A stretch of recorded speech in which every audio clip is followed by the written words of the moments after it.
Bienvenue sur l'allumeur de réverbère.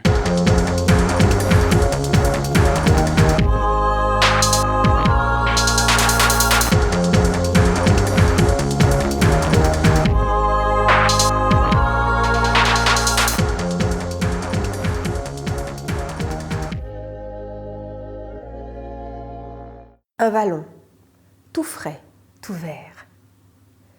Dans son creux, une rivière.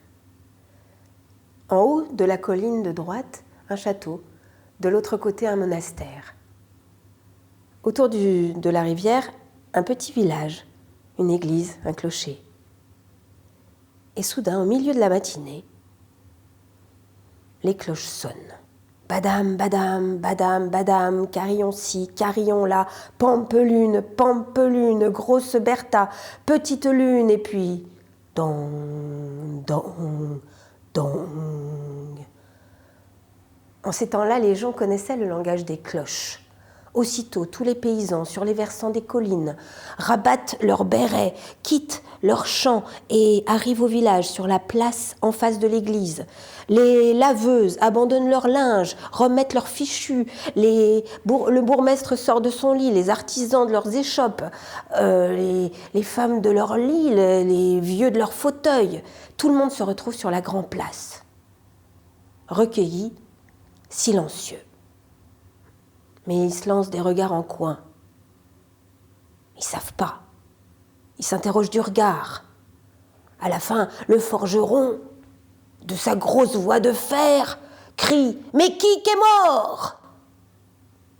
Pas de réponse. Silence de mort. Vous écoutez l'introduction de Vive le vent, un spectacle de contes paysans porté par l'artiste-conteuse Nathalie Léon. Je suis Georges Brites et aujourd'hui c'est moi qui animerai cet épisode, consacré à un métier ancestral, peut-être l'un des plus anciens du monde, et commun à la plupart des sociétés humaines, sous diverses appellations, un métier du domaine des arts du récit, à savoir celui de conteuse ou de conteur. On appelle généralement conteuse ou conteur celle ou celui qui raconte oralement une histoire, sans support autre qu'un fin mélange entre ses connaissances, son imaginaire et ses talents d'improvisation. L'art du conteur se différencie donc de celui de l'écriture, de la lecture à haute voix et de la simple récitation, même s'il peut incorporer ces différents éléments. En Occident, la fonction de conteuse ou de conteur remonte au moins à l'Antiquité. On trouve par exemple dans la Grèce antique les aèdes, des artistes qui chantaient des œuvres épiques qu'ils avaient composées, avec une pharynx, une sorte de cithare, et plus tard les rhapsodes qui allaient de ville en ville en récitant des œuvres écrites par d'autres. Dans le monde celtique antique, de la Gaule à l'Irlande, on trouvait le barde, qui appartenait à la classe sacerdotale. Au Moyen-Âge, on trouvait la figure fameuse du troubadour, ou troubadouresse pour les femmes, un compositeur, poète et musicien du Languedoc, qui interprétait ou faisait interpréter ses œuvres par des jongleurs ou des ménestrels. En pays de Languedoc, le pendant du troubadour était le trouvère. Durant des siècles, par la voix de ces individus, comme par celle des mères et pères de famille, les contes ont circulé, véhiculant des centaines d'histoires, de mythes et les imaginaires qui allaient avec. En Europe, du roman de renard, en ancien français à l'époque médiévale, jusqu'aux frères Grimm en Allemagne et à Hans Christian Andersen au Danemark au XIXe siècle, en passant par Charles Perrault en France au XVIIe siècle, de nombreuses figures ont contribué à inscrire les contes dans la culture écrite et à préserver un patrimoine séculaire. Si les figures féminines en la matière, comme dans beaucoup d'autres domaines, ont été trop souvent oubliées, on peut en citer ici au moins 3. Marie-Catherine d'Aulnoy, contemporaine de Charles Perrault au XVIIe siècle et grande autrice de contes merveilleux, puis au XVIIIe siècle, Gabrielle Suzanne de Villeneuve, romancière française, connue surtout pour avoir composé la première version moderne de La Belle et la Bête, et Jeanne-Marie Le Prince de Beaumont, autrice d'environ 70 volumes de contes pour enfants, dont une composition du conte La Belle et la Bête. En dehors de l'Europe, on trouve évidemment des porteuses et porteurs du conte, à peu près partout ailleurs. Pour ne donner que 2 ou 3 exemples, on peut citer en Afrique de l'Ouest la figure des griottes et des griots qui jouent, entre autres, cette fonction de conteur. Au Japon, les geishas peuvent être considérées comme des conteuses, et on trouve aussi les rakugoka, qui sont les conteurs du rakugo, un style très particulier de conte traditionnel. En Arménie, les gouzani, des conteurs ambulants qui participaient à toutes les festivités du pays, ont fait durant des siècles circuler la tradition orale. Partout, loin de se réduire à une fonction de conservation du patrimoine, la conteuse ou le conteur imprime à son récit sa patte propre et fait ainsi évoluer le répertoire. C'est pour en savoir plus sur ce métier, somme toute assez méconnu, et sur l'art du conte que nous avons donné le micro le 26 mai dernier à Nathalie Léon, que vous avez entendu au début de cette introduction, conteuse depuis plus de 20 ans, autrice et formatrice et directrice artistique d'un nouveau lieu situé dans le 20e arrondissement de Paris, rue de Bagnolet, en face de l'église Saint-Germain de Charonne, dans le quartier Saint-Blaise, un lieu dédié aux contes et aux arts du récit qui s'appelle La Vagabonde. C'est dans ce lieu, La Vagabonde, qu'elle nous a partagé son regard sur le conte et sur son métier de conteuse. Elle commence l'interview en nous partageant sa définition du conte, avant d'élargir sur la fonction de la conteuse ou du conteur. Bonne écoute!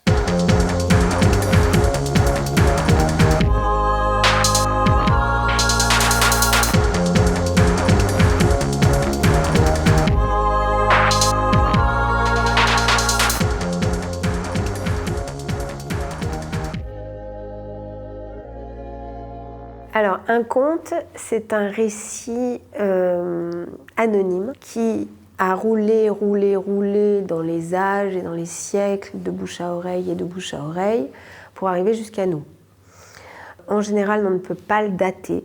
Il est porteur d'éléments assez structurels pour l'humain, tellement structurels qu'il ne disparaît pas. Il y a un certain nombre de contes qui sont répertoriés dans le catalogue Arne Thompson en tant que version souche. Et ces versions souches ont donné lieu à des dizaines de versions secondaires. Alors le conte, c'est un récit. En général, il a du merveilleux, mais pas toujours. Il vient des classes populaires, le plus souvent. Parce qu'un conte qui a été vraiment écrit à la cour ou par un auteur, il est signé. Souvent, un conte qui nous vient du fond des âges, il est raconté oralement. À un moment donné, un auteur le rapporte dans un écrit qui fait que des fois, assez longtemps après, ce conte est retrouvé et est remis en circulation, peut-être par les nobles ou les gens qui savent lire et qui après redisparaît dans l'oralité, quoi. Et à nouveau écrit un siècle ou deux après. Donc il y a une sorte de relais entre l'oral, l'écrit, jusqu'à nous. C'est une histoire dont la structure reste à peu près autonome, à peu près cohérente et à peu près la même depuis son origine jusqu'à nous, même si en réalité les versions la façonnent, la sculptent d'une façon ou d'une autre. Donc en fait c'est un récit autonome qui reste à peu près lui-même, même si il varie en fonction des civilisations et des endroits et des époques de son parcours. Le conte n'est pas du théâtre parce qu'il s'agit d'une personne en tant qu'elle-même qui raconte une histoire à d'autres personnes qui sont là. Donc il y a un lien entre la personne qui donne l'histoire à ceux qui la reçoivent. Il n'y a pas de quatrième mur. On s'adresse à des gens qui réagissent. Des fois, on réagit à leur réaction. Donc il y a une vraie interaction, il y a une vraie intimité, on va dire, entre le conteur et son public. Et le conteur raconte. Donc il est là en tant que lui-même. Les personnages ne font qu'intervenir à l'intérieur des histoires. C'est une histoire qui comporte des lieux et des personnages. Donc ils interviennent comme des figures, comme des silhouettes dans le grand récit. Mais le conteur est là pour porter le récit. En faisant des recherches sur l'histoire du conte dans les sociétés humaines, etc., on voit que les contes peuvent avoir des fonctions très très diverses. Ouais. Elles peuvent avoir une fonction initiatique, et typiquement les contes initiatiques Peul, Amadou Hampâté-Bâ, il en a fait tout un bouquin. Il se dit qu'en Occident, souvent ils ont eu pour fonction de faire peur aux enfants pour leur éviter d'avoir des comportements à risque. Est-ce que toi, tu veux réagir sur la fonction du conte ? C'est difficile de parler de la fonction du conte, on ne sait pas toujours tout là-dessus. Ce qu'il faut se dire, c'est basiquement que le monde populaire n'avait pas d'écrit.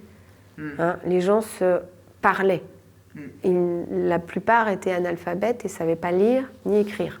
Donc, tout ce qui est aujourd'hui de la fonction du livre, c'était de la fonction de l'oral. Alors, il y avait les choses qui se transmettaient de génération en génération, des choses qui pouvaient être historiques. Il y avait des fables, surtout pour l'éducation des enfants. Il y avait ceux dont tu parles, hein, c'est-à-dire les contes d'avertissement pour empêcher qu'on aille dans une forêt interdite ou qu'on aille près de l'eau, etc. C'est quasiment les seuls exemples de contes qui finissent mal. On avait les grandes épopées qui permettent de garder la mémoire des anciens chevaliers, des grands faits d'armes, des grands faits d'héroïsme du passé, et des rois. Alors là, on est plutôt dans du conte de cour, dans de l'épopée de cour. Chez le petit peuple, c'est plutôt les contes qui pouvaient être initiatiques, c'est-à-dire ce qu'on appelle les contes merveilleux. Et il y avait quantité d'autres contes, à commencer par les comptines, qui apprenaient à la fois à compter et à parler aux enfants. Tout un tas de contes pour les enfants qui leur permettaient d'acquérir des valeurs, qui les éduquaient, qui donnaient une référence commune à une communauté. Et après, tu as la jungle des contes, c'est-à-dire des contes pour rire. Hein, on aime bien ça aussi, rire aujourd'hui. Alors, il y avait des contes, je ne sais pas, de curés, de Marie Cocu, de choses comme ça. Donc, c'est des contes de mœurs, on va dire. Tu avais des contes, évidemment, tout ce qui est les contes aussi spirituels, hein, qui étaient liés à la religion. Et toutes ces différentes oralités se côtoyaient dans le monde ancien, alors que c'était seulement les moines, les clercs, qui savaient écrire, ou les nobles. Les contes, c'est vraiment des récits autonomes, détachés. Ils sont même détachés des civilisations, ils sont détachés de leur culture. C'est un peu, si on dit qu'un mythe c'est un arbre, un conte c'est une feuille. C'est-à-dire qu'elle va partir au gré du vent, elle va se transformer, elle va changer de couleur, elle va aller dans d'autres endroits. Arriver dans d'autres endroits, elle va... avant c'était un curé, ça devient un imam, après ça devient un moine zen, voilà. Et c'est le même conte qu'on reconnaît. Hein. Donc par exemple, il y a une histoire qui s'appelle la grand-mère de Saint-Pierre. Non, la mère de Saint-Pierre.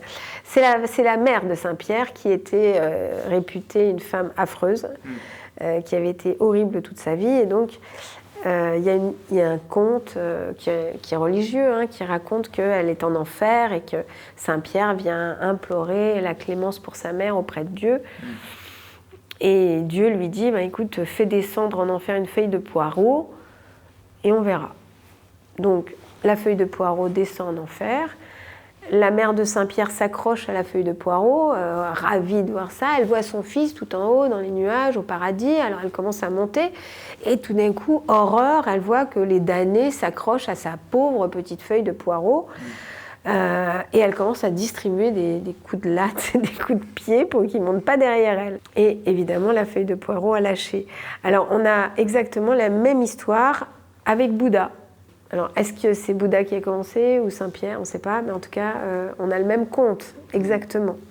Il y a un côté malléable. Oui, c'est-à-dire qu'il y a un côté rigide et un côté souple dans chaque conte qui fait qu'il arrive quand même à garder sa structure. Ces éléments peuvent varier, des fois considérablement. Même un conte peut se retourner, terme à terme, mais on reconnaît que c'est le même conte. Par exemple... Abou Kassem, qui est un conte oriental, assez amusant, qui parle d'un avare. Eh bien, ce même Abou Kassem, il y a un conte retourné où il est extrêmement dispendieux, très généreux. Voilà. Donc ces traits de caractère vont être inversés? Voilà, ces traits de caractère sont complètement inversés.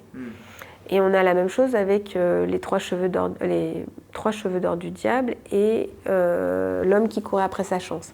C'est-à-dire que c'est le même conte inversé. Il y a un côté l'homme qui n'avait pas de chance, qui court après sa chance, qui n'en a pas, et l'autre où c'est un homme qui est chanceux à la base. Et en fait, il va y avoir à peu près les mêmes péripéties, sauf que l'un va devoir aller chez le diable, l'autre chez le Dieu.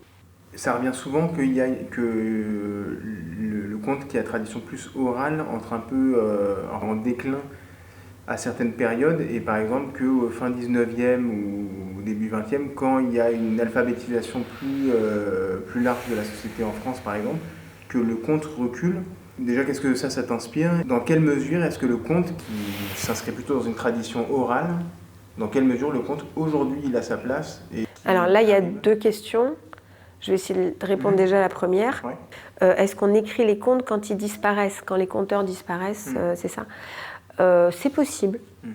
Ça a été le cas au 19e et 20e siècle, c'est sûr, quand on a commencé à sentir qu'il y avait l'exode rural et qu'il risquait d'y avoir de moins en moins de conteurs, et donc le patrimoine oral ou le matrimoine oral risquait de disparaître. Des tas de collecteurs sont arrivés. À l'inverse... Charles Perrault, c'est de cette époque ou... Alors non, Charles Perrault, il est du XVIIe, il était à la cour de Louis XIV. C'était le précepteur des enfants de la cour. En tant que précepteur, il allait chercher des histoires distrayantes pour les enfants, et donc il est allé auprès, sans doute, de femmes... soit c'était des nourrices, soit c'était des femmes de village, des paysannes. Ça, il faudrait... Je ne sais pas exactement auprès de qui Perrault a été collecter ces histoires, mais en tout cas, c'est cette source-là, hein, il les réservait aux enfants de la cour. Donc il les a donnés pour l'éducation des enfants de la cour. Ça, c'est très intéressant de savoir dans quel siècle on est, dans quel contexte on est, pour raconter cette histoire de cette façon-là. Parce que il est évident qu'il a pris des gants avec la cour, qu'il y a certaines histoires, par exemple, qui devenaient sexuelles, puisqu'il a pris des contes qui étaient auparavant, par exemple, pour les adultes, comme les contes merveilleux, qui n'étaient pas destinés aux enfants dans les villages. Il les a convertis pour les enfants, donc il a enlevé certains thèmes qui n'étaient pas audibles pour les enfants, et il était dans un contexte de cour. Donc il ne faut pas l'oublier, et dans un contexte de règne absolu, de Louis XIV, tout ça. C'est sûr que quand on retrouve ces contes-là dans un autre contexte, ils vont avoir varié par la couleur de l'époque. Quand ils sont racontés à la cour, évidemment, c'est pas de la même façon que quand ils sont racontés au village, c'est pas la même verve, et c'est pas les mêmes motifs qui apparaissent. Par exemple, il y a un élément dont on ne mesure pas tout l'impact et toute la force, c'est le côté résistant, subversif. Voilà. Le conte est subversif. Il a été souvent raconté, par exemple, par des paysans qui racontaient une famille paysanne ou des bûcherons ou des gens simples qui avaient maille à partir avec le seigneur ou avec le roi. Alors le seigneur, souvent, il devenait l'ogre dans les contes, ou avec le roi. Et à la fin de l'histoire, le fils du bûcheron devient roi. Et en fait, ça, c'était très subversif à l'époque. On ne se rend pas compte parce qu'on est plus sous des règnes de rois. Mais à l'époque, de faire des mésalliances, par exemple, d'une simple paysanne avec un roi, ou d'avoir des soldats qui deviennent rois, etc., c'était extrêmement subversif. Et dans la plupart des contes, ce sont les humbles qui gagnent contre les puissants. Donc il y avait aussi une donnée sociale dans les contes. Mais le conte est comme de l'huile essentielle, hein, je dis ça dans un article, c'est de l'huile essentielle, c'est-à-dire qu'un conte est tellement puissant, et c'est un récit tellement puissant, qu'il s'adresse à la fois à n'importe quel individu pour clarifier son intérieur, et y compris toute la part sombre de lui-même, et ses instincts les plus archaïques. Il s'adresse aussi à une société, dans une forme quand même assez subversive et de rééquilibrage social. Et il s'adresse aussi à la spiritualité, c'est-à-dire à l'intervention de tous les éléments de l'invisible, du déploiement d'une personnalité et même de son accès à un état d'être beaucoup plus relié, beaucoup plus sage, beaucoup plus apaisé, dans de multiples directions. Ça peut être l'équilibre entre le féminin et le masculin, ça peut être l'acceptation, ce qu'il y a beaucoup dans les contes, ça peut être dans la capacité de voir les aides qui vous sont envoyées au fur et à mesure de votre existence. Et ça continue dans notre monde, hein. On a des tas d'aides invisibles ou visibles qui nous sont envoyées. C'est ce que le conte raconte. Sauf que le monde d'aujourd'hui est tellement riche et complexe qu'on ne les voit pas forcément, ces signes. Or, ils continuent d'être les mêmes.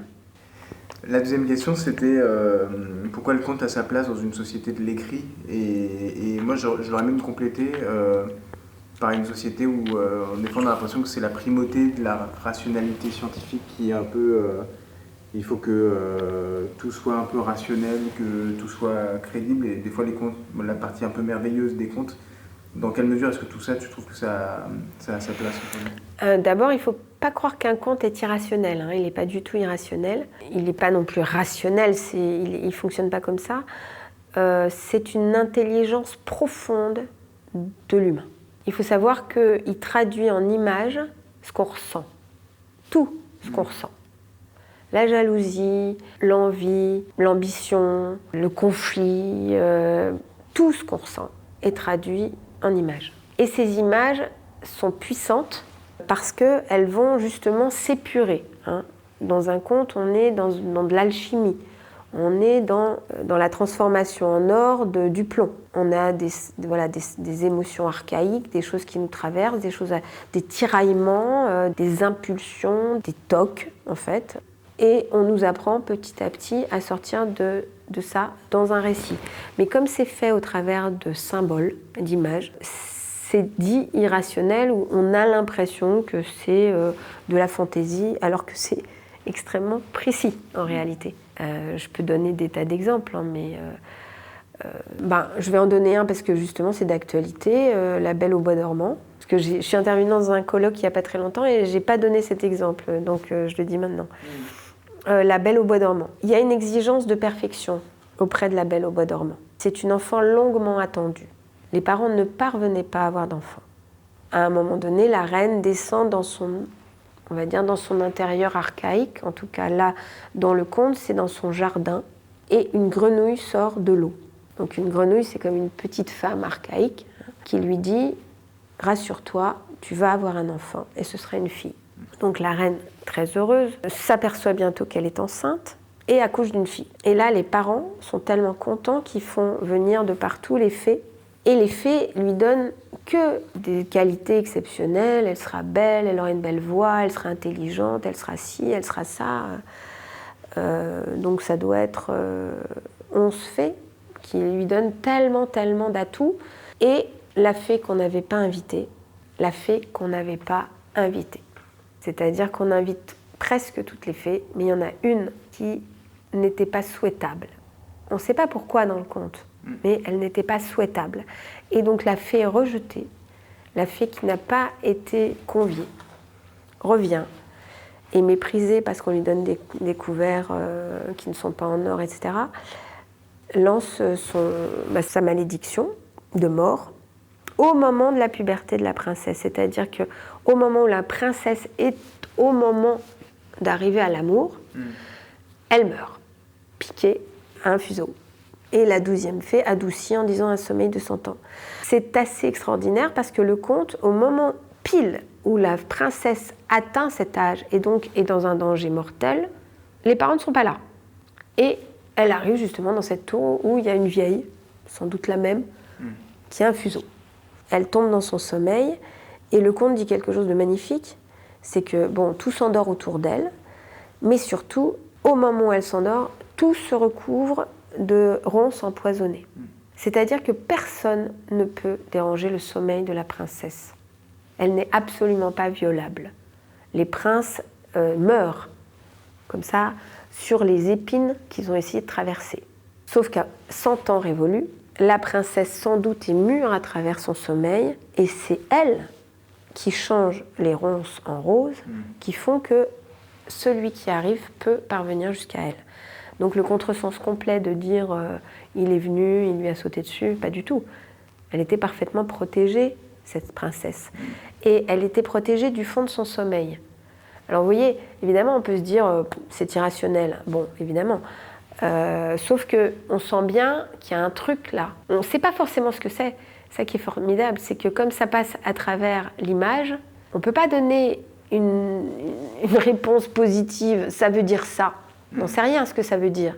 Mais n'empêche que dans le conte, elle dort et elle est entourée de ronces. Alors chacun peut prendre une réponse là où ça le touche. Par exemple, quelqu'un a une adolescente qui est comme endormie, qui n'est intéressée par rien, qui ne mange pas, qui dort peu, qui est comme absente à elle-même. Mais cette adolescente, dès qu'on essaye de lui dire « mais tu sais, tu pourrais faire ci, tiens, tu veux pas manger mon plat », etc., elle envoie une pique, elle est agressive. Est-ce qu'on n'a pas cette histoire de sommeil entouré de ronces ? Chacun prend l'image comme elle lui arrive. C'est ça ce qui est magnifique. c'est que comme ce sont des vérités, enfin des situations où tout le monde peut se reconnaître, dans un état de latence, quand on est dans un état de latence et qu'on n'arrive pas vraiment à exister dans ce monde, est-ce qu'on n'est pas très très épineux? Tout le monde peut se reconnaître à un niveau ou à un autre. Et tout le monde peut se dire « Ah !» Et le conte dit « Tu peux sortir de ton état de latence. » À un moment donné, peut-être que le désir va venir en toi et le désir va venir à toi parce que tu auras transformé ces ronces en fleurs. On sent bien qu'il s'exprime par l'image et c'est parce qu'il s'exprime par l'image que, on ne peut absolument rien dire de positif, c'est-à-dire ça veut dire ça veut dire ça. Hein, on n'est pas comme dans une écriture ancienne où on dit voilà tel idéogramme ou tel hiéroglyphe veut dire ça. On ne peut pas savoir. Donc chacun entend la chose là où il est. Et du coup, de ce point de vue-là, les fables, par exemple, elles laissent moins de marge d'interprétation, oui. Avec la morale à la fin. Oui, les fables sont beaucoup plus orientées puisque les fables sont une intention. Disons que c'est de l'éducation. Les fables sont une éducation. Alors on dit morale, on peut aussi dire de bonne conduite, de bon comportement ou de compréhension de ce que sont les autres. Parce que attention, ne te fie pas à telle personne parce que telle personne peut avoir une langue de vipère ou attention, ceci, cela. Donc tu vas aller dans le monde, c'était même plutôt adressé aux princes, aux jeunes gens qui allaient à occuper des postes importants, les fables. En fait, ça ne se disait pas forcément dans les milieux populaires. Et donc, c'était des codes de conduite et des intelligences de la relation, quoi. Dans le conte merveilleux, on est dans un endroit d'une intense intelligence, comme je l'ai dit, de l'humain, avec toutes les dimensions de l'être. Ce sont des récits immenses qui viennent probablement de morceaux de mythologie, de poésie, très reliés aussi à l'invisible, au transcendant. Et ces récits-là, ils sont parvenus jusqu'à nous parce qu'on ne peut pas mieux dire qu'eux. Et on ne peut pas dire plus avec autant d'harmonique qu'eux, autant de couches de lumière différentes qu'eux. Et ça répond peut-être à la question pourquoi est-ce qu'on va encore écouter des conteurs? Je pense parce que c'est un art simple dans ce monde complexe. C'est un art de la relation dans ce monde un peu où on passe par des supports, on passe par de la vidéo, par de la télévision. Quelque part, quand on a entendu un conteur, c'est comme si on avait rêvé dans sa propre tête.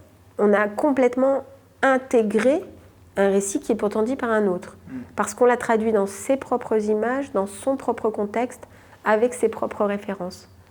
C'est sans doute une des disciplines artistiques de scène, de spectacle vivant, et qui est la plus soluble dans le psychisme, immédiatement.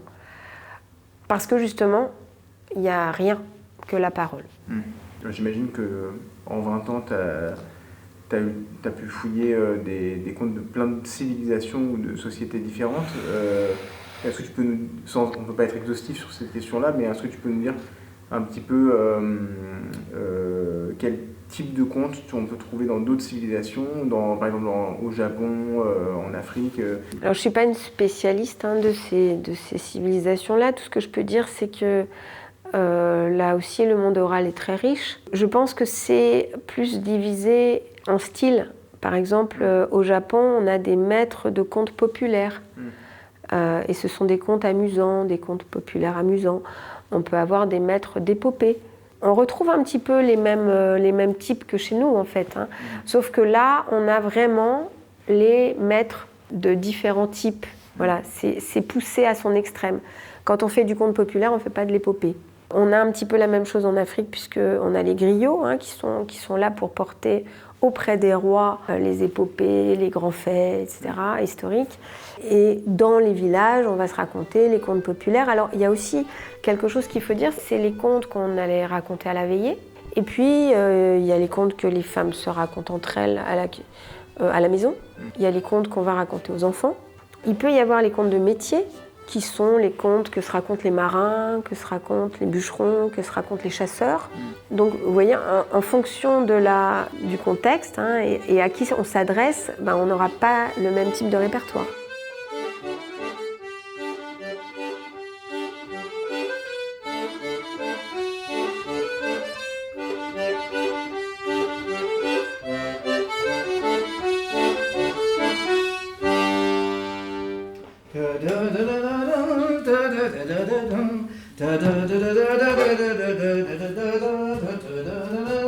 C'était un soldat, il marchait, il avait faim, il marchait en chantant ça. Et il arrive dans un village. Et ce soldat frappe à une porte dans le village. Et sans qu'on lui ouvre, on lui demande « Qu'est-ce que tu veux ?» Ben, j'ai faim, je voudrais savoir si vous auriez quelque chose à me donner à manger, s'il vous plaît. J'ai terminé mon service, mais il n'y avait plus d'argent dans les caisses, alors on n'a pas payé mon solde et j'ai faim. Ah eh ben nous, on a déjà pas assez pour nous, alors on n'a pas pour quelqu'un qu'on ne connaît pas. Passe ton chemin. Cet extrait, ainsi que le suivant, que vous entendrez plus loin dans le podcast, est tiré du spectacle Conte en jeu qui s'est tenu à la Vagabonde le 5 octobre dernier. Le conteur Ralph Nattaf y animait un échange ludique autour de jeux narratifs. L'idée des jeux narratifs est d'ordinaire de jouer ensemble à construire des histoires avec une conteuse ou un conteur professionnel. Le conte dont vous venez d'entendre le début est l'une des versions du conte plus connu sous le nom de La soupe à la pierre, qu'on trouve un peu partout dans le répertoire européen. On va pas payer mon solde. Ouais, bah. Quand on n'a rien à manger, on mange des pierres. T'as qu'à manger du caillou. J'ai voulu être comédienne comme mon grand-père, voilà. Ça ne me correspondait pas. Il se trouve que par une histoire assez rocambolesque d'ailleurs, que je ne vais pas raconter là, je me suis retrouvée factrice de masques pour le théâtre. Donc j'ai fait ce métier pendant 5-6 ans, auprès de compagnies théâtrales. J'ai été recrutée par des marionnettistes parce que j'avais à la fois l'expérience plastique et l'expérience du théâtre, sauf que la manipulation, c'est encore une autre question. Et je suis rentrée dans le conte par le livre d'Henri Gougaud, qui s'appelle « Les 7 plumes de l'aigle », qui m'a touchée. J'ai voulu connaître son auteur, et quand j'ai su que c'était un conteur, eh bien, j'ai travaillé avec lui, voilà. Depuis, comment tu travailles dans le conte? Est-ce que tu composes tes propres contes? Est-ce que tu reprends des contes existants, tu les fais un peu à ta sauce? Comment toi tu travailles sur le conte? Ben, disons que comme j'aime beaucoup l'écriture aussi, enfin, je dirais que c'est un peu des fresques orales, mais qui ressembleraient à des petits romans, mais c'est tout à fait oral. Évidemment, ce sont les contes eux-mêmes que je raconte. Alors j'ai un certain nombre de spectacles qui sont les contes traditionnels. Et puis j'ai 5 spectacles que j'appelle contemporains merveilleux parce que j'ai cherché à faire affleurer certains contes traditionnels dans notre monde, à nous. Pas pour les actualiser, ça n'a pas du tout été ma démarche. C'était plutôt justement dans l'objectif de sentir qu'ils étaient toujours là à nous parler. Et c'est la voie la plus cohérente que j'ai trouvée pour exprimer ça, d'être dans un contexte d'aujourd'hui et les contes se passent quand même. Ces grands contes traditionnels se passent là. Et je pense que c'est ce que les conteurs ont toujours fait, puisque les conteurs ont toujours adapté leur version à l'époque où ils étaient, dans le contexte où ils étaient. C'est comme ça qu'on a une multiplicité de versions. Tout à l'heure, tu as évoqué La Belle au bois dormant. C'est quoi ton regard sur ce qu'a fait le monde de Disney, par exemple, sur les contes en général? Parce que ça ne ressemble pas vraiment au Disney, tu vois, ce que tu as raconté de La Belle au bois dormant. Oui, Disney, il a vraiment fait sa partition à partir de La Belle au bois dormant, puisqu'il n'y a pas de dragon, par exemple. Comme tous les enfants, j'ai été assez émerveillée quand j'étais petite par Walt Disney. Donc, je ne suis pas complètement agressive et remontée contre Walt Disney, si ce n'est que j'aimerais que ça soit considéré comme une version comme une autre. Ça me pose problème dans la mesure où les gens ne connaissent que ça, et donc se base sur Walt Disney pour dire tel conte ou tel conte dit ça à ça. Pour plusieurs générations, la référence c'est Disney. Oui, pour plein de générations, la référence est Disney. Or, il a pris des libertés complètes avec le conte qui correspondait à la société où il était, aux valeurs qu'il voulait transmettre, comme font tous les conteurs. Sauf que, comme ces films sont restés là, et qu'on est dans l'ignorance totale des contes d'origine, ou en tout cas de certaines versions de Grimm ou autres, on adopte la version de Disney qui malheureusement transmet aussi d'autres choses qui sont dues à son contexte et qui sont questionnables et pas forcément heureuses. En Allemagne, il y a eu un travail important qui a été fait de collecte des contes traditionnels, et Grimm, ils en font partie. En France, comme il y a beaucoup de contes qui, qui sont développés dans des régions où on ne parlait pas le français actuel, est-ce que ce travail de collecte, Ah oui, a été énormément. fait de la même manière? Ouais. Ah bah énormément. On a énormément de collecteurs en France, hein. Énormément, et dans toutes les régions. Ce travail-là a été fait. Les Grimm, ils appartenaient à une certaine société, ils étaient assez reconnus par ailleurs, ils étaient encyclopédistes, savants, et les contes de Grimm se sont absolument dispersés aux quatre coins de l'Europe. Donc ils ont une position comme ça assez royale. Mais dans toutes les régions de France ou ailleurs, hein, il y a des collecteurs partout. Et ce qui est dommage, c'est qu'on, notamment les collecteurs d'autres pays que l'Allemagne ou la Russie, hein, ou avec les Grimm ou Afanassiev, on ne connaisse rien des collecteurs roumains, tchécoslovaques ou lituaniens ou norvégiens. On les connaît beaucoup moins. Ça, c'est dommage parce qu'ils existent bel et bien, avec des versions tout à fait fantastiques, bien écrites, voilà, goélantes, on va dire. Comment tu dirais que le métier est vu? Quand toi tu dis que tu es conteuse, comment tu perçois la réception de cette... Diversement, des fois on dit « Waouh, c'est génial !» Des fois on dit « Ah ouais, conteuse, ça existe encore !» Des fois on confond pour une comptable, avec une comptable. Donc il y a un peu toutes les réactions. C'est vrai que c'est pas tellement pris au sérieux, je dirais. À la limite, on a toujours été comme ça, hein. À la cour ou dans les milieux aisés, nobles, etc., les conteurs, c'était pas considéré, le conte, c'était pas considéré, c'était vraiment les petits récits des paysans. On est plutôt moins bien considéré qu'un violoncelliste. Comment toi tu vis ce métier? Qu'est-ce que ça t'apporte personnellement? Tout ce que j'ai pu repérer et plus encore. D'abord parce que les histoires finissent bien, sauf les contes d'avertissement. Ça dit un peu quand on va vraiment au bout, on arrive quelque part. Et ça, j'en suis assez persuadée. Ça dit aussi qu'on peut rien sans les aides. Et ça, j'en suis persuadée aussi. Sans les aides qui viennent se proposer et avec lesquelles on peut composer.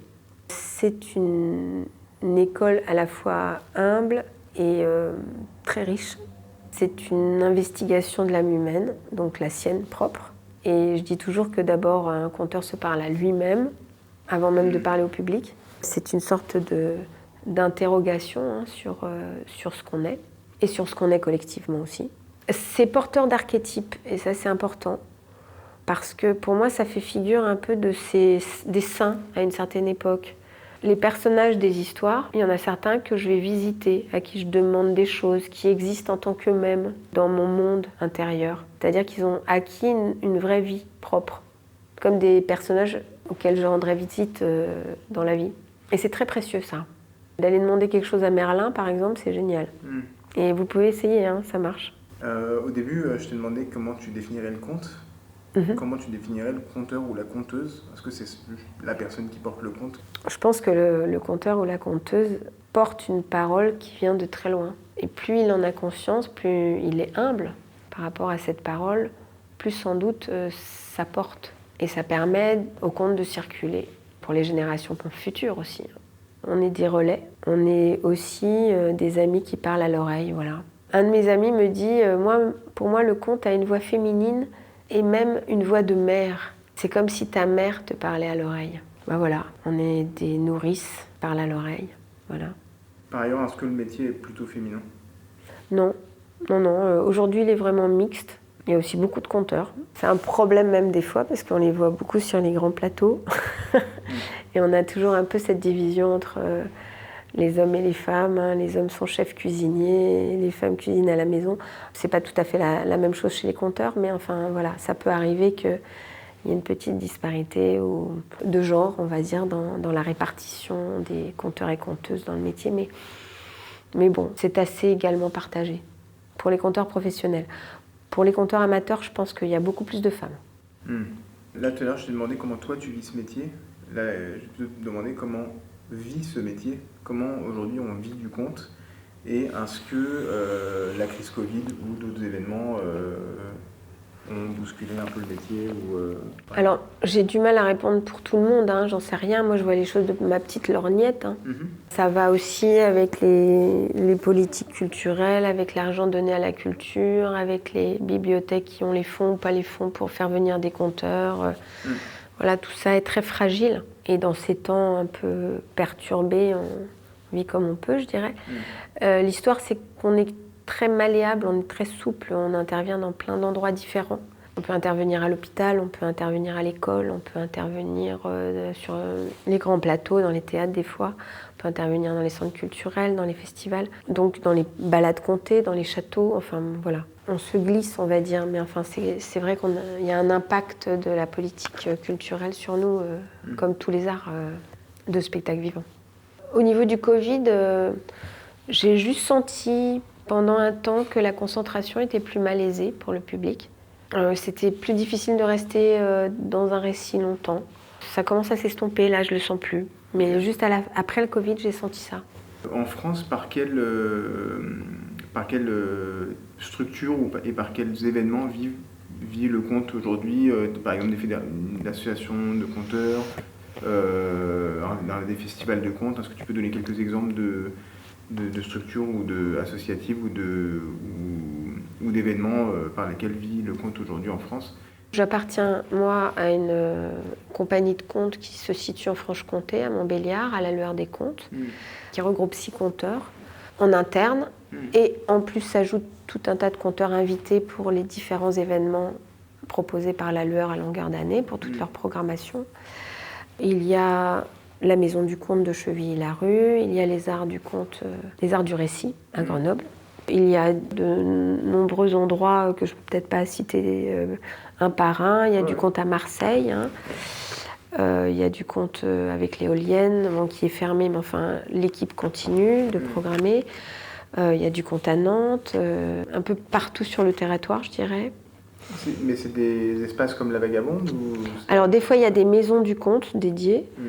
Et puis des fois, c'est des compagnies qui œuvrent dans d'autres lieux, qui rassemblent des conteurs et qui ont des partenariats, soit avec les villes, soit avec les hôpitaux, les écoles. Et puis les festivals, bien sûr. Hein. On a très nombreux festivals en France. Je vais finir avec cette dernière histoire qu'on va pouvoir jouer ici. C'est une histoire que plusieurs m'ont entendu raconter, que j'aime énormément. C'était un roi qui avait un conseiller. Ce conseiller avait toujours une phrase.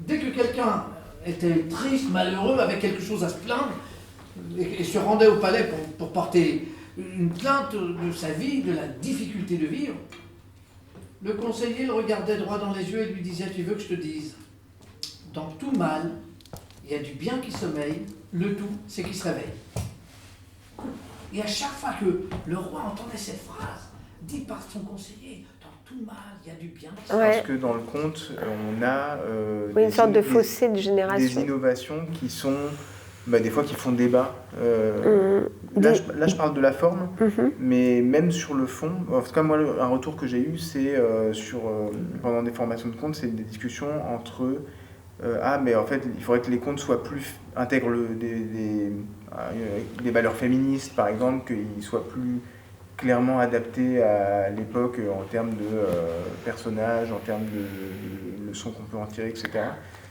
Comment toi tu vois tout ça? Est-ce que tu vois qu'il y a ces débats-là et comment tu le vois? Oui, bien sûr, il y a ces débats-là. Notamment parce que le conte est dit un peu phallocrate, issu de culture patriarcale rétrograde, et que donc il faudrait rectifier ou donner des valeurs féministes bien lisibles. Et j'avoue que je m'inscris assez en faux par rapport à tout ça. Alors évidemment, il y a parfois de la phallocratie dans les contes, ou une marque comme ça de domination masculine marquée. Peut-être que les Disney ont participé à cette image. Alors, j'enlève vraiment les contes merveilleux de ça. Hein. Je vais dire, par exemple, il y a des contes indiens, dans les contes du vampire, par exemple, qui vont dire pourquoi est-ce que l'homme sait mieux aimer que la femme. Alors, c'est carrément énoncé dans le titre du conte. Ou, enfin voilà, une espèce de rivalité homme-femme comme ça énoncée, où l'homme va gagner à la fin. Bon, on a ça, des fois, de façon même déclarée.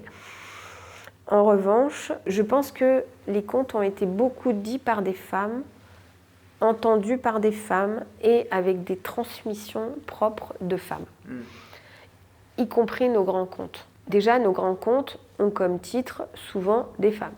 Hein, Blanche-Neige, La Belle au bois dormant, Réponse, Peau d'âne, Chaperon rouge, ou Vassilissa la Belle, etc. Donc déjà, dans le titre, on a une femme. Ça veut dire que déjà, le personnage féminin, c'est celui qui va être l'héroïne de l'histoire. Et cette héroïne, elle est assez fantastique, en général. Hein. Peau d'âne arrive à échapper à son père, revêtir une peau d'âne, traverser un tunnel où elle est Oni, hein, elle est au fond de cour d'une ferme, et redevenir princesse. Enfin, il faut voir quand même le parcours de Peau d'âne, le parcours de toutes ces héroïnes. Après, on est dans un monde patriarcal. Le conte se situe dans un monde patriarcal parce qu'il faut revenir très très loin en arrière pour trouver des sociétés matriarcales si elles ont existé. Alors il y a eu des sociétés avec des déesses mères, ça c'est clair. Mais bon, ces sociétés-là sont très anciennes.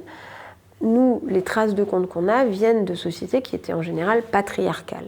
Mais au sein de ces sociétés patriarcales, on avait les transmissions féminines dans les contes. Je pense même que c'était des lieux de résistance du féminin au sein de sociétés qui les opprimaient. Donc, rajouter par-dessus des arguments féministes, alors que je trouve que déjà beaucoup de grands contes mettent le féminin à l'honneur. Hein, quand on regarde L'Oiseau de vérité, il y a les deux frères qui partent chercher la branche. Il y a aussi une branche et une eau de vie, une eau qui donne une verdeur de vie, et la branche qui chante. Voilà. Donc pour avoir ces trois éléments magiques, en fait, c'était un conte, au départ, c'était dans les Mille et une nuits, et c'est probablement un conte très spirituel. Avoir l'oiseau de vérité et l'eau qui rend verdeur de vie, c'est quelque part arriver à avoir complètement transmuté le plomb en or. C'est être devenu une personne entière, quoi, une personne au destin révélé, on va dire. Hein. C'est un grand être. Qui arrive à être ce grand être dans le conte, c'est la sœur. C'est-à-dire que les deux frères partent, ils n'y arrivent pas, ils sont changés en pierre. C'est la sœur qui traverse l'épreuve. On a les 6 cygnes, on a les 7 corbeaux, on a énormément d'héroïnes.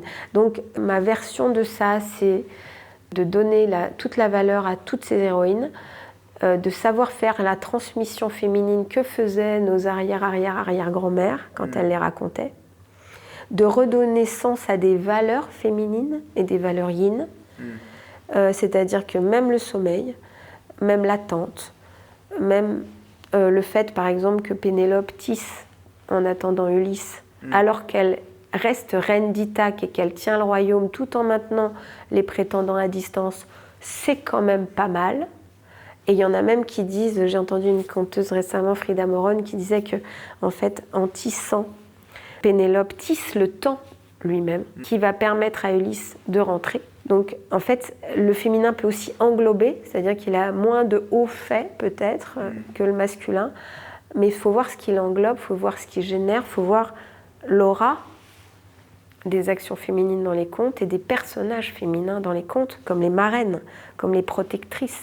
J'ai connu assez longtemps Henri Gougaud pour dire, et j'ai tout de suite été d'accord avec lui, pour dire qu'on ne sait pas exactement, complètement les tenants et les aboutissants d'un conte, comme je l'ai dit tout à l'heure, on ne sait pas exactement ce qu'il dit, toute la richesse de ce qu'il dit. Donc je ne trouve pas juste de plaquer une opinion dans un conte. On ne peut pas détourner un conte pour lui faire dire quelque chose, parce que ça, les pires dictatures ont fait ça avec les contes. Hein. C'est ce qu'on reproche à Disney pour certaines choses. Donc maintenant, prendre un conte et l'orienter vers quelque chose de féministe me paraît une déviance aussi. Hein.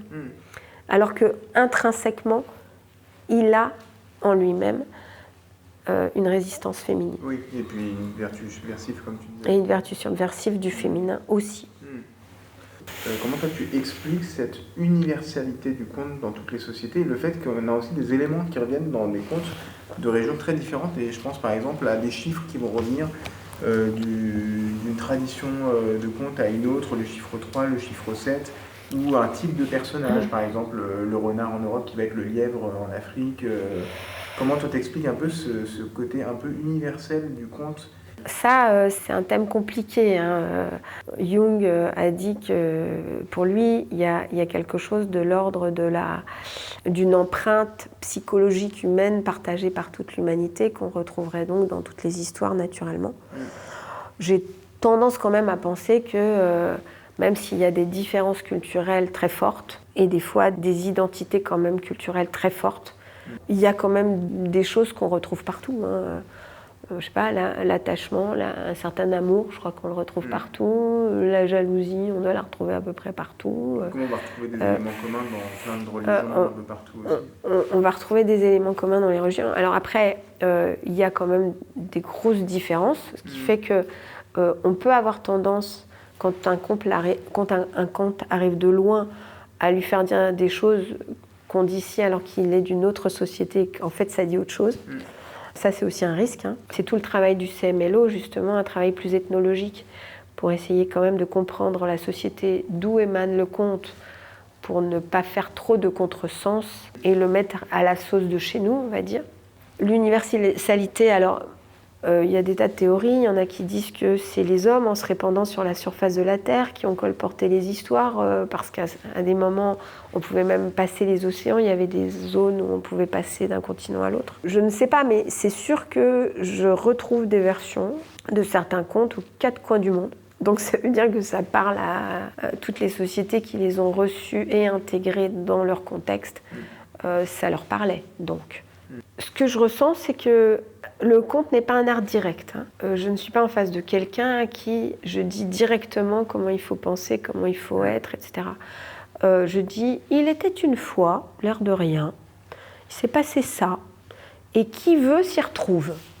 Imaginons qu'il y ait un père incestueux dans la salle, et il était une fois, comme ça, l'air de rien, un roi qui cherchait une femme aussi belle que son ancienne épouse. Et tout d'un coup, il s'est aperçu que sa fille répondait totalement au signalement. Est-ce que le père peut vivre ce que vit le personnage en même temps et du coup être traversé par ce que vit la fille? Parce que finalement, dans le conte de Peau d'âne, on ne sait pas ce que vit le père, on sait ce que vit la fille par contre. En tout cas, on sait ce qu'elle traverse, on ne sait pas trop ce qu'elle ressent, parce que les contes sont très pudiques là-dessus, mais on sait ce qu'elle traverse et on sait le chemin qu'elle doit faire. Dans Peau d'âne, il y a vraiment un motif que j'adore, c'est le fait que la fille essaye d'échapper à son père et de lui rappeler sa folie. Et une façon, inspirée par sa marraine, hein, donc sa bonne mère intérieure, de lui remontrer sa folie, c'est de lui demander des robes impossibles. Parce qu'une robe couleur de temps, de lune ou de soleil, c'est pas possible en fait. Et le père, il traduit ça en termes de matérialité. Donc il doit faire une robe un peu de saison, une robe argentée, puis une autre dorée. Donc en fait, il les fait, ces robes, mais c'est des robes matérielles. Il n'a absolument pas compris là où sa fille voulait l'emmener. Elle ne voulait pas des robes, en réalité. Elle voulait qu'il comprenne qu'il est dans un monde beaucoup plus vaste et que dans ce monde beaucoup plus vaste, il y a des lois qui n'autorisent pas ces unions contre nature. Mais le père l'ignore. Et donc elle lui demande de couper, de tuer son âne qui est le monde de la matérialité, puisqu'il lui amène de l'or. Et c'est dans la peau de cet âne qu'elle s'en va. Donc là, je touche encore quelque chose par rapport au sujet précédent, c'est-à-dire qu'il faut regarder aussi à quel point les contes sont souvent des initiations du masculin par le féminin. C'est-à-dire qu'en fait, Peau d'âne, elle essaye d'initier son père, et de la même façon, elle va dessiller les yeux du prince, qui devra d'abord l'accepter sous cette apparence d'ânon. Et de multiples contes ont pour fonction d'aider le masculin à se révéler. Là encore, au niveau de ces problèmes de genre, il y a à avoir la capacité d'initiation des femmes, hein. Voilà. Donc, si le père incestueux est dans la salle, est-ce qu'il va faire une catharsis par rapport à sa situation d'inceste en écoutant Peau d'âne? J'aurais du mal à le dire, mais si il est vraiment rentré dans le récit, et si il est vraiment sensible à la destinée de Peau d'âne, je ne vois pas comment il ne pourrait pas faire le rapprochement avec son propre cas. Après, un déni, c'est un déni, hein. Chacun fait ce qu'il peut là-dessus. Mais en tout cas, il est très très clairement là pour éclairer des zones d'ombre Et puis après, qui veut voir, voit. Parce qu'il est beaucoup moins fort au niveau de l'intensité de l'émotion. Il ne procure pas des émotions fortes, directes, comme peut le faire le théâtre ou même l'opéra, où on va avoir des émotions comme ça qui nous traversent, beaucoup plus fortes, induites par les comédiens. C'est un art feutré, on est dans l'écho. Voilà, ça se reflète sur un mur et ça vient à soi. Mais n'empêche que cet écho, il est très puissant, parce que l'histoire, on la vit à l'intérieur. Et donc, à mon avis, oui, la catharsis se fait. Après, dans le secret des cœurs, que se passe-t-il? J'en sais rien.